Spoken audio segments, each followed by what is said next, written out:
آج جیسا کہ آپ نے سماعت فرمایا کہ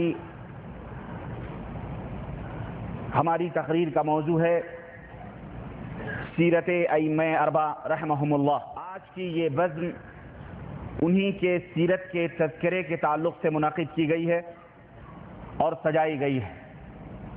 اس مختصر سے وقت میں مکمل طور پر ہر امام خدا کی اور ان خادمان دین کی سیرت کو بیان کرنا دریا کو کوزے کے اندر سمونے کے مترادف ہے۔ یہ مختصر وقت تو صرف ایک امام کی سیرت بیان کرنے کے لیے ناکافی ہے، چہ جائے کہ ہم چار ائمہ خدا کی سیرت اور ان کے حالات زندگی اور ان کے تقوی اور طہارت اور ان کے علمی خدمات کے تعلق سے آپ حضرات سے اس مختصر سے وقت میں روشنی ڈال سکوں ان کی زندگی پر، ان کے تقوی اور طہارت اور اللہ سے خوف اور رسول اللہ صلی اللہ علیہ وسلم کے اس لائے ہوئے دین اسلام سے ان کی محبت کے تعلق سے چند باتیں میں رکھوں۔ ائمہ خدا ہیں، یہ ائمہ دین ہیں، یہ خادمان دین اسلام ہیں جنہوں نے دین اسلام کی خدمت کی ہے۔ یہ ائمہ خدا ہیں، یہ ائمہ دین ہیں، یہ خادمان دین اسلام ہیں جنہوں نے دین اسلام کی خدمت کی ہے۔ اور ظاہر تو ایک بات میں آپ کو یہ بھی بتاؤں کہ یہ ائمہ جو تھے، ان ائمہ کی شان میں غلو کرنے سے نہ تو کوئی عذاب، نہ کوئی گرفت، نہ کوئی اور کچھ ظاہر ہے۔ اس تعلق سے نہ قرآن کے اندر کوئی ذکر اور نہ ہی احادیث کے اندر کوئی ذکر۔ آپ ذرا یہ سوچیں کہ وہ ذات مبارکہ مقدسہ حضرت حبیب مصطفیٰ صلی اللہ علیہ وسلم کی، جن کی شان کے بارے میں ادنا سی بھی گستاخی اور ادنا سی بھی غلو اور زیادتی بہرحال باعث کفر اور باعث جہنم ہے، اور اللہ کے حبیب صلی اللہ علیہ وسلم نے باقاعدہ احادیث کے اندر یہ منع فرمایا کہ دیکھنا میری شان میں غلو نہ کرنا، وعیدیں سنائیں کہ میری طرف کوئی ایسی بات منسوب نہ کرنا کہ جو میں نے نہیں کہی ہے، یا میری شان میں کوئی ایسی بات نہ کہنا جو میری شان کے خلاف یا میری شان میں زیادتی ہے۔ اللہ کے حبیب صلی اللہ علیہ وسلم نے باقاعدہ منع فرمایا اور وعیدیں سنائی کہ جہنم ہوگا تمہارا، دوزخ میں تم جاؤ گے اگر میرے تعلق سے تم نے کوئی ایسی بات کہی جو میں نے نہیں کہی ہے، یا جو میری شان یا عظمت کے خلاف ہے، یا جو میری شان میں غلو کے مترادف ہے۔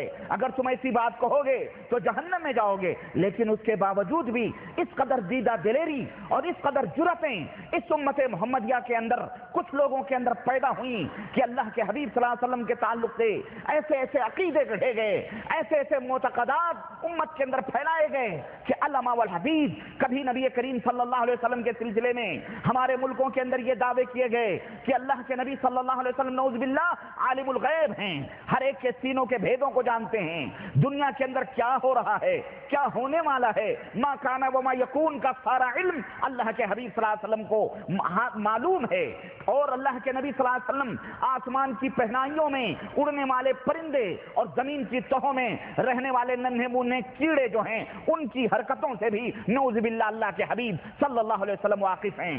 کسی نے یہ عقیدہ بتلایا، کچھ دیدہ دلیروں نے، کچھ بد مذہبوں نے یہاں تک عقیدے بیان کیے کہ محمد الرسول اللہ صلی اللہ علیہ وسلم کی ازواج مطہرات، آپ کی بیویاں آپ کے قبر اطہر میں پیش کی جاتی ہیں اور آپ ان سے ہم بستری فرماتے ہیں، استغفر اللہ، شباشیاں فرماتے ہیں۔ اس طرح کی بدعقیدیاں علامہ والحدیث اور وہ توحید کے دعوے دار ہم نے بہت سارے لوگوں کو دیکھے جنہوں نے توحید و سنت کے ڈنکے چہار داغ عالم میں بجائے ہوئے ہیں، لیکن نعوذ باللہ ان کی کتابیں، ان کے عقیدے جب ہم پڑھتے ہیں، انہوں نے اپنی کتابوں میں کسی نے یہاں پر اللہ، اور جبکہ اللہ کے نبی نے سختی کے ساتھ روکا تھا کہ من کذب علی متعمدا فلیتبوأ مقعدہ من النار، میری امت کے لوگوں میرے تعلق سے اگر تم نے ایسی کوئی بات کہی جو میں نے نہیں کہی ہے، میری طرف منسوب کی کوئی ایسی چیز جس کا تعلق مجھ سے نہیں ہے، تو اس کا ٹھکانہ جہنم ہے۔ اور اس حدیث پاک کی روشنی میں یہ تمام عقیدے رکھنے والے،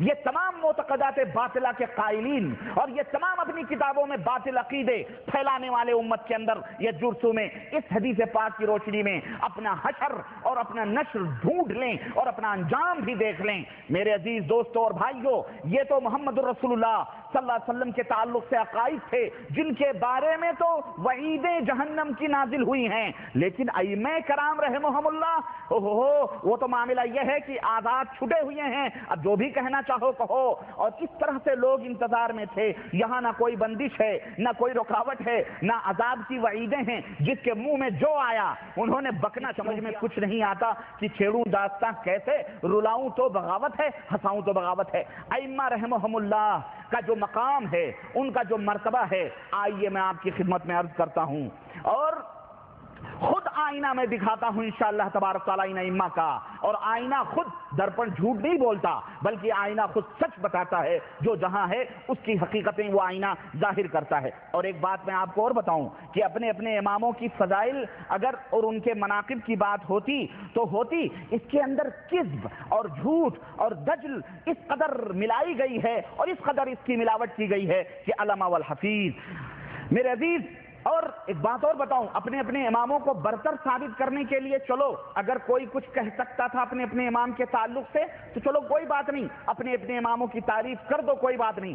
معاملہ یہاں عجیب و غریب یہاں تک پہنچا کہ اپنے اپنے اماموں کی برتری اور ان کی فضیلت بیان کرتے کرتے لوگوں دوسرے اماموں کے گریبانوں پر ان کے ہاتھ پہنچے ہیں۔ اپنے اماموں کی فضیلت بیان کرتے کرتے انہوں نے دوسرے اماموں کو استغفر اللہ کیا کیا نہیں کہا ہے، کسی نے غبی کہا، کسی نے جاہل کہا، کسی نے دوسرے امام کو بدعتی کہا، اور کسی نے یہاں تک کہا کہ یہ ابلیس لعین ہے۔ استغفر اللہ، یہ وہ لوگ ہیں جو یہ کہتے ہیں کہ ہم چاروں کو حق مانتے ہیں۔ استغفر اللہ، مجھے حیرت ہوئی جب میں نے تاریخ کی کتابیں اٹھا کر کے دیکھی، جب میں نے ان کی سیرتیں مطالعہ میں نے کی اور ان کو پڑھا تو مجھے حیرت ہوئی کہ دوسروں کے اماموں کے ماننے والوں کو کتا اور یہود و نصارہ تک سے تعبیر کیا گیا ہے۔ اللہ کی قسم، اور اس کا ثبوت معراج ربانی اس مجلس میں دے کے اٹھے گا انشاءاللہ تبارک و تعالی۔ لیکن عرض کرنے کا مطلب یہ ہے کہ ہم گناہوں پہ لذت مارے جا رہے ہیں، ہمارے اوپر خام خواہ الزام تراشیاں کی جا رہی ہیں، سب کچھ حضرت کھا پی کے 70 چوہے کھا کے پھر بھی یہ حج کو چل رہے ہیں۔ میری سمجھ میں نہیں آتا ہے، ہم ہر امام کو تسلیم کرتے ہیں، ہر امام کی امامت کو مانتے ہیں، ان کے تقوی، ان کی طہارت، ان کے زہد، ان کے مقام، ان کے خدمت دین، ہر چیز کو تسلیم کریں اور ہر ایک کی باتوں کو مانیں جو قرآن و سنت کے مطابق ہے۔ اور جیسا انہوں نے فرمایا، پھر بھی ہم گستاخ ہیں، ہم بد مذہب ہیں، ہم لا مذہب ہیں، ہم ان کی برائیاں کر رہے ہیں، ہم اماموں کو نہیں مانتے ہیں، اور یہ ایک کو مان کر تین کا انکار کریں، تین کو جاہل بنائیں، تین کو یہود و نصارہ تک سے تعبیر کریں، استغفر اللہ، تو یہ بہت بڑے اماموں کے چاہنے والے، یہ عجیب و غریب فلسفہ ہے جو اس وقت امت کے اندر پھیلایا جا رہا ہے، اور یہ ہماری خاموشیوں کی وجہ سے اس طرح ناجائز طور پر یہ افکار اور یہ خیالات ان بھولے بھالے مسلمانوں کے اندر پھیلائے جا رہے ہیں۔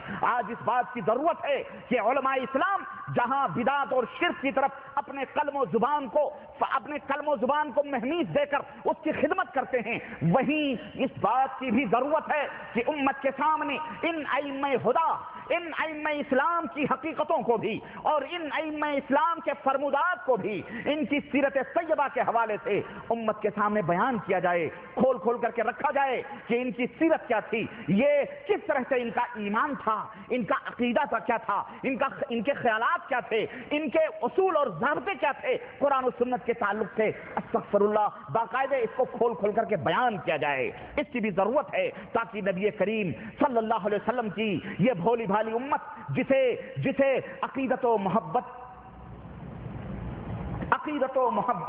کا رنگ دے کر، عقیدت و محبت کے اندر الجھا پلجھا کر، میٹھی میٹھی بولیاں بول کر اور دھیرے سلو پوائزن دیا جا رہا ہے اور اللہ اور اس کے رسول سے دور کیا جا رہا ہے، اس امت کے سامنے مکمل طور پر حقیقت آئیے سردست ذرا ہم ان دین کے خادموں کی، ان نبی کے سنتوں کے شیدائیوں کی اور نبی کے دین حنیف کے ان خدمت گزاروں کی، ان کی سیرت کے مختصر گوشے، ان کی تعلیمات کے چند نمونے اور ان کے فرمودات کی چند جھلکیاں آپ کی خدمت میں رکھوں. یہ انشاءاللہ تمام قسم کے غلو کے رنگ سے انشاءاللہ یہ عاری ہوں گی میری باتیں, اور بالکل سادہ سودہ جو ان کی حقیقت ہے وہ انشاءاللہ تبارک تعالیٰ آپ کی خدمت میں رکھنے کی کوشش کروں گا. یہ حضرت ابو حنیفہ رحمت اللہ علیہ ہیں, میں ان سے ابتدا کرتا ہوں کیونکہ یہ سب سے پہلے امام ہیں, یہ حضرت ابو حنیفہ رحمت اللہ علیہ ہیں. ان کا نام کیا ہے؟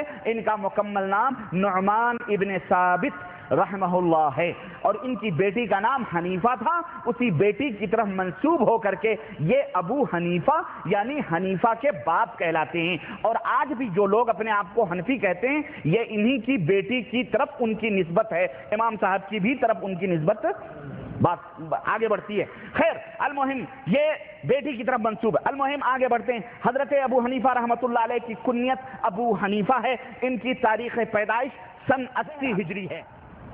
آپ نے اپنے دور کے نامور محدثین اور نامور اہل علم سے علم حاصل کیا اور احادیث کا درس لیا. حماد ابن سلیمان جیسے فقیہ سے آپ نے فقہ کی تعلیم حاصل کی, اور وہ کون سی فقہ ہے جس فقہ کی تعلیم حضرت امام ابو حنیفہ رحمت اللہ نے حاصل کی؟ یہ وہ فقہ نہ تھی بلکہ وہ فقہ قرآن و سنت کی فقہ تھی, وہ قرآن و سنت کی سمجھ تھی جس کے بارے میں اللہ کے رسول صلی اللہ علیہ وسلم نے فرمایا کہ من یرد اللہ بہ خیرا یفقہہ فی الدین, اللہ جس کے ساتھ بھلائی چاہتا ہے اسے دین کی فقہ ہے, دین کی سمجھ عطا فرماتا ہے. یہ فقہ نہیں جو اس وقت ان کے نام پر بنائی گئی ہے استغفر اللہ, بلکہ وہ فقہ قرآن و سنت کی فقہ تھی. آج کی فقہ اگر ہم پڑھتے ہیں اور آج کے ان فقہوں کے عقائد ہم جب پڑھتے ہیں تو آج کی یہ فقہ جو امام ابو حنیفہ رحمۃ اللہ علیہ کی طرف منسوب کی گئی ہے اس کے اندر قبر پرستی کی بھی تعلیم ہے, اس کے اندر قبروں کی پوجا کی بھی کبھی درس ہے, اس کے اندر نظر و نیاز غیر اللہ کے نظر و نیاز کے بھی تعلیمات ہیں, اس کے اندر ان کے ماننے والوں کو ہم دیکھتے ہیں جو اپنے آپ کو حنفی کہتے ہیں کہ ان کے ماننے والوں کو ہم دیکھتے ہیں کہ غیر اللہ کے نام کے ذبیحے بھی ذبح کر رہے ہیں, یا 11ویں کی ڈیگیں بھی ٹھنکاتے ہیں, یا رجب کے کنڈے بھی بھرتے ہیں, یا شب برات کی راتوں کو بھی پھلجڑیاں اور اس کو اپنے سجدوں سے آباد بھی کرتے ہیں. یہ بدعات اور خرافات کے رسیاں ہیں, ہم یہ جانتے. تو وہ فقہ جو امام ابو حنیفہ رحمۃ اللہ علیہ نے حاصل کی تھی اور اپنے شاگردوں کو بتلائی تھی وہ یہ فقہ نہ تھی جو آج اسلام کے نام پر امت کے درمیان رائج ہے, بلکہ اس فقہ کا امام ابو حنیفہ رحمۃ اللہ علیہ سے کوئی قطعاً کوئی تعلق نہیں ہے. اور امت محمدیہ کے لوگوں کان کھول کر کے سن لو, ہم یہی تمہیں بتلا رہے ہیں, اور یہ بات وہ ہے کہ دنیا کا کوئی مائی کا لال اس کو غلط ثابت نہیں کر سکتا ہے. اور میں چیلنج کرتا ہوں پوری دنیا میں جو لوگ بھی حضرت امام ابو حنیفہ رحمت اللہ علیہ کی طرف اپنی نسبت کرتے ہیں, میں یہ کہا کرتا ہوں کہ یہ امام ابو حنیفہ کا دین نہیں تھا, یہ امام ابو حنیفہ رحمت اللہ علیہ کا مذہب نہیں تھا, یہ امام ابو حنیفہ رحمت اللہ علیہ کا عقیدہ نہیں تھا. امام ابو حنیفہ رحمت اللہ علیہ قبروں کے پجاری نہیں تھے, امام ابو حنیفہ قبروں سے فیض حاصل کرنے کا عقیدہ نہیں رکھتے تھے, امام ابو حنیفہ اللہ کے سوا کسی کو عالم الغیب نہیں مانتے تھے, امام ابو حنیفہ رحمت اللہ علیہ اللہ کے سوا کسی کو دلوں کا بھید جاننے والا نہیں مانتے تھے. امام ابو حنیفہ قبروں کے اوپر پھول اور چادر اور اگر بتیاں اور انگڑے بھگڑے ڈالنے کو حرام سمجھتے تھے. امام ابو حنیفہ عرس اور میلاد اور یہ فاتح اور گانجے بھگڑے جتنے بھی ہیں سب کو حرام سمجھتے تھے. امام ابو حنیفہ اللہ کو عرش کے اوپر مستوی مانتے تھے. امام ابو حنیفہ رحمت اللہ علیہ اللہ کے سوا کسی کو حاجت روا نہیں مانتے تھے. امام ابو حنیفہ اللہ کے سوا کسی کو مشکل کشا نہیں مانتے تھے. لیکن افسوس آج کس طرح سے فراڈ کیا گیا اور آج کس طرح سے دجل پھیلایا گیا اور کس طرح مکاریوں کے جال ڈالے گئے کہ نام لیا گیا اس مقدس ہستی حضرت جلیل القدر محدث حضرت امام ابو حنیفہ رحمت اللہ علیہ کا, اور نام لے لے کر کے کس طرح بدعقیدیاں امت کے اندر پھیلائی گئیں. مسلمانوں ہم تم سے انصاف چاہتے ہیں, ہم تم سے انصاف چاہتے ہیں کہ یہ امام ابو حنیفہ رحمت اللہ علیہ کی جو سیرت آج ہمارے سامنے بیان کی جا رہی ہے اور جو نقشہ بیان کیا جا رہا ہے اور ان کا نام لے کر کے جو بدعقیدیاں پھیلائی جا رہی ہیں, میں تو کہتا ہوں ان بدعقیدیوں کی مثال بالکل انہی رافضی شیعوں کی طرح ہے جو حضرت علی کی طرف اپنی نسبت کرتے ہیں, حضرت علی سے محبت کا دعویٰ کرتے ہیں, حضرت علی سے اپنا رشتہ جوڑتے ہیں. لیکن میں یہ کہا کرتا ہوں کہ جب حضرت علی, اس میں کوئی شک نہیں